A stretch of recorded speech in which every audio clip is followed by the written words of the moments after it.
भगवान श्री कृष्ण की तमाम लीलाओं के बारे में हम सब जानते हैं, लेकिन क्या आप जानते हैं कि लीलाधर श्री कृष्ण का नाम कान्हा और कन्हैया कैसे पड़ा? दरअसल इसके पीछे भी पौराणिक कहानी है। पौराणिक कथा कुछ इस प्रकार है। एक दिन वासुदेव प्रेरणा से कुल पुरोहित गर्गाचार्य गोकुल पधारे।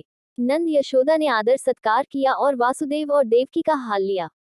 जब उन्होंने गर्गाचार्य से जब आने का कारण पूछा तो उन्होंने बताया, पास के गांव में बालक ने जन्म लिया है, वही नामकरण के लिए जाऊं, बस रास्ते में तुम्हारा घर पड़ता था इसलिए मिलने आ गया।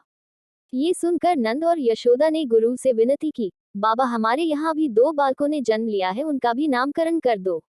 गर्गाचार्य ने मना करते हुए कहा, तुम्हें हर काम जोर शोर से करने की आदत है, कंस को पता चला तो मेरा जीना दुभर करेगा। लेकिन नंद बाबा कहाँ मानने वाले थे, कहने लगे, भगवान गौशाला में चुपचाप नामकरण कर देना, हम किसी को नहीं बताएंगे। ये सुनकर गुरु गर्गाचार्य तैयार हो गए। दूसरी ओर जब रोहिणी ने सुना कुल पुरोहित गर्गाचार्य आए हैं तो गुणगान बखान करने लगी। तब यशोदा बोली, गर्ग इतने बड़े पुरोहित हैं तो ऐसा करो, अपने बच्चे हम बदल लेते हैं, तुम मेरे लाला को और मैं तुम्हारे पुत्र को लेकर जाऊंगी, देखती हूँ कैसे तुम्हारे कुल पुरोहित सच्चाई जानते हैं। इस तरह से शर्त के अनुसार रोहिणी और यशोदा परीक्षा पर उतर आई और अपने अपने बच्चे बदलकर नामकरण के लिए गौशाला में पहुंच गईं। यशोदा के हाथ में बच्चे को देख गर्गाचार्य कहने लगे, ये रोहिणी का पुत्र है इसलिए एक नाम रोहानीय होगा, अपने गुणों से सबको आनंदित करेगा तो एक नाम राम होगा, और बल में इसके समान कोई ना होगा तो एक नाम बल भी होगा, मगर सबसे ज्यादा लिया जाने वाला नाम बलराम होगा।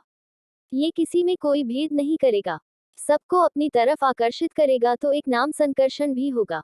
अब जैसे ही रोहिणी की गोद के बालक को देखा तो गर्गाचार्य मोहिनी सूरत में खो गए और अपनी सारी सुधि भूल गए।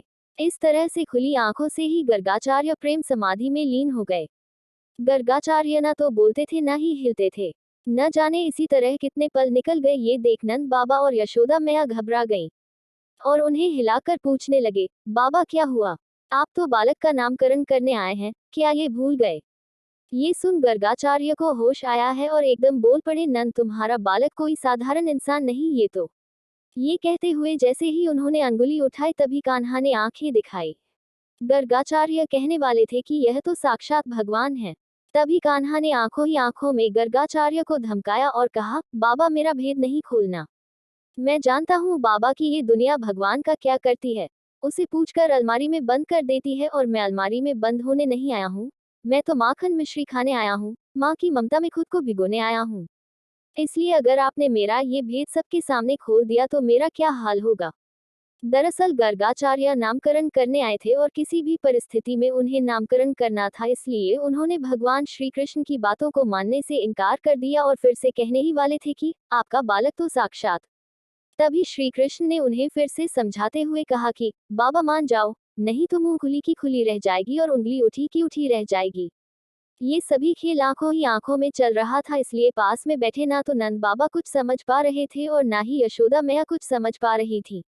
लेकिन बीच का रास्ता निकालते हुए गर्गाचार्य ने कहा, आपके इस बेटे के अनेक नाम होंगे, जैसे जैसे कर्म करता जाएगा वैसे वैसे नए नाम होते जाएंगे, लेकिन क्योंकि इस बालक ने इस बार काला रंग पाया है इसलिए इसका एक नाम कृष्ण होगा। यह बालक इससे पहले ये कई रंगों में आया है। मैया बोली, बाबा ये कैसा नाम बताया है, इसे बोलने में तो मेरी जीभ ने चक्कर खाया है, कोई आसान नाम बतला देना। तब गर्गाचार्य कहने लगे, मैया तुम इसे कन्हैया, कान्हा, किशन या किसना कह लेना। ये सुन मैया मुस्कुरा उठी और तब से सारी उम्र इस बालक को कान्हा कहकर बुलाती रही। पौराणिक मान्यता है कि तभी से भगवान श्री कृष्ण को कान्हा, कन्हैया, किशन या किसना कहते हैं।